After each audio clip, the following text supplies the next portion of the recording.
इगतपुरीच्या माजी आमदार निर्मला गावित यांना काल ज्या ठिकाणी चारचाकी वाहनाने उडवलेलं होतं त्याच ठिकाणी मी आत्ता आहे।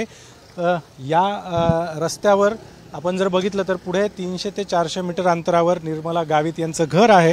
काल नेहमीप्रमाणे संध्याकाळच्या सुमारास साधारणपणे 5:45-6 वाजेच्या सुमारास निर्मला गावित बाहेर वॉकिंग करण्यासाठी बाहेर पडल्या। त्यांच्या नातवाचा हट्ट होता की त्याला देखील त्यांच्या सोबत यायचं आहे, त्यामुळे आपल्या नातवाला घेऊन त्या इथूनच याच ठिकाणाहून याच रस्त्यावरून काल पायी चालत निघालेल्या होत्या आणि त्याच वेळी मागून येणाऱ्या चारचाकी वाहनांनी त्यांना उडवलं।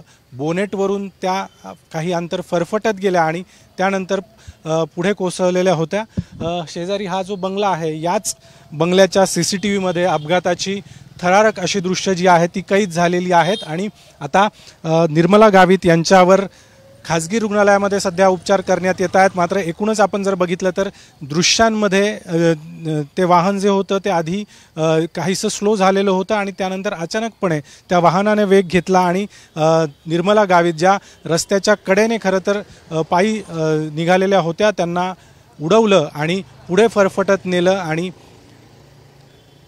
या सगळ्या अपघातामध्ये त्या गंभीर जखमी झालेल्या आहेत। सध्या अंबड पोलीस ठाण्यामध्ये या सगळ्या संदर्भामध्ये गुन्हा दाखल करण्यात आलेला आहे आणि पोलीस आता त्या फरार वाहन चालकाचा शोध घेत आहेत।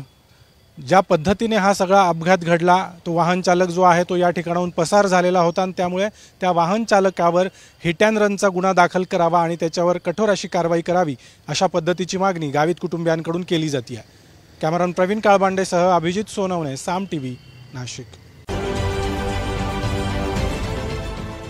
देश विदेशातील प्रत्येक घडामोडींचे लाईव्ह अपडेट मिळवण्यासाठी आता साम टीव्हीच्या सर्व सोशल मीडिया प्लॅटफॉर्मला लाईक, फॉलो आणि सबस्क्राईब करा। तसंच सर्व नोटिफिकेशनसाठी बेल आयकॉन प्रेस करायला विसरू नका।